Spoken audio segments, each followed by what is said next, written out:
القرآن پښتو ژباړه، تفسیر او زده کړه. سید ګران اغا کتابتون یې وړاندې کوي.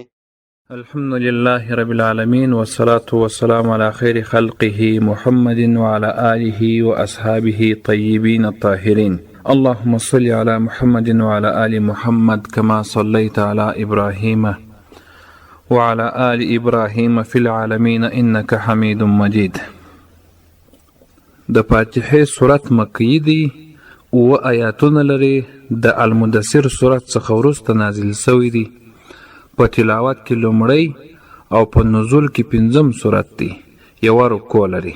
بسم الله الرحمن الرحیم. شروع کوم په نامه د الله جل جلاله چې ډیر زیات مهربان او ډیر رحم کوونکی دی. تفسیر: رحمان او رحیم دواړه د مبالغې صیغې دي، مګر په رحمان کې د رحیم څخه مبالغه زیاته ده. مبالغه په معنا سره د ډیروالی دی، یعنی ډیر مهربانه. نو په دغه ترجمه کې د دغو ټولو نکتو لحاظ سوی دی. الحمد لله رب العالمین. الحمد لله، ټول ستاینې د کمال صفتونه خاص الله لره دي. تفسیر: تر ټولو ښه او غوره ستاینې صفتونه چې د پیل څخه تر اخر پورې سوي دي یا کېدونکي دي، هغه ټولې خاص الله جل جلاله لره ښایي، ځکه چې الله تعالی جل جلاله د هر نعمت او هر شي پیدا کوونکی او بخښونکی دی، او بخښه یې عامه ده، که بې واسطې وي او که په واسطې سره وي. دلته یو تنبیه داسې هم ده چې د فاتحې په صورت کې الله تعالی جل جلاله د اوو شیانو یادونه کړې ده چې یو د هغوی څخه د نعمت یادونه هم سوې ده، لکه چې فرمایي رب العالمین، چې پالونکی د ټولو مخلوقاتو دی. تفسیر: د مخلوقاتو جمع ته عالم ویل کیږي، نو د دې کبله د جمع په شکل نه راوړل کیږي، مګر په دې آیات کې د عالم د هر جنس د ښودلو دپاره د جمع په شکل د جمع په رقم باندې راغلی دی، لکه د ملائکو عالم، د انسانانو عالم، د پیریانو عالم او نور، تر څو چې دا خبره ښه روښانه سي چې د عالم ټول افراد د الله تعالی جل جلاله مخلوق دي. دویم، د ښو شیانو د ورکولو او بخښلو تمه او هیله امید، لکه الله جل جلاله چې فرمایي الرحمن الرحیم. الله جل جلاله ډیر زیات مهربان او پر رحم کوونکی دی.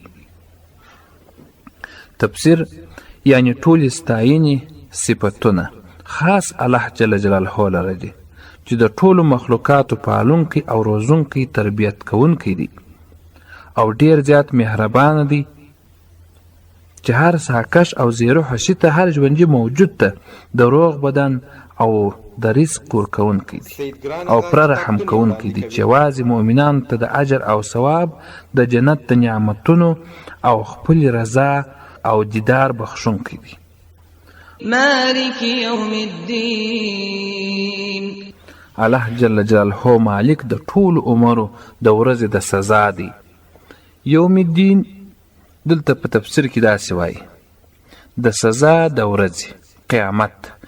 قیامت ته دین ورځ هم ویل شوې ده، قیامت هم ورته ویل کیږي، د محشر ورځ هم ورته ویل کیږي. د تخصیص لومړی وجه دا ده چې په هغه ورځ به داسې لوی او ویرونکې پیښې حادثې واقع سي چې د هغه په شان به نه پخوا چیرې سوي وي او نه به وروسته راسي. بله وجه دا ده چې په هغه ورځ به د الله تعالی جل جلاله د پاک ذات د حقیقي حکومت څخه پرته د بل هیڅ چا بل کوم ظاهري او مجازي واک او اختیار او حکومت هیڅ هم نه وي. ایاک نعبد و ایاک نستعین. ایاک نعبدو، خاص تا ته عبادت کو. تفسیر: موږ یوازې ستا عبادت کوو او خاص د تا څخه مرسته. اسلام په حدیث کې چې هم راځي چې د پیغمبرانو څخه راوروسته صدیقین دي، او څلورم صالحین، صالح خلق، صالح مسلمانان، صالح انسانان.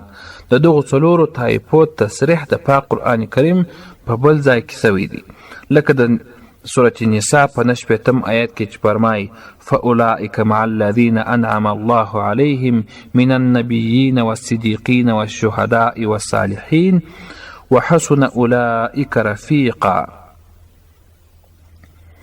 غیر المغضوب علیهم ولا الضالین.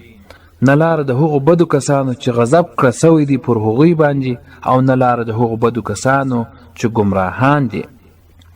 تفسیر: یعنی موږ ته د هغو کسانو سمه او صافه لاره وښیه چې په هغه باندې انعام سوی ده، یا پر هغو خلکو مخکې تېر سوي چې پر هغو باندې انعام سوی ده، هغو ته ورکول سوی ده هغه لار، او له هغو کسانو د کږو وږو لارو څخه چې غضب پر سوی دي او ګمراهان دي، د هغو څخه مو چپ کړه، او له بدانو څخه د متابعت څخه مو وساته.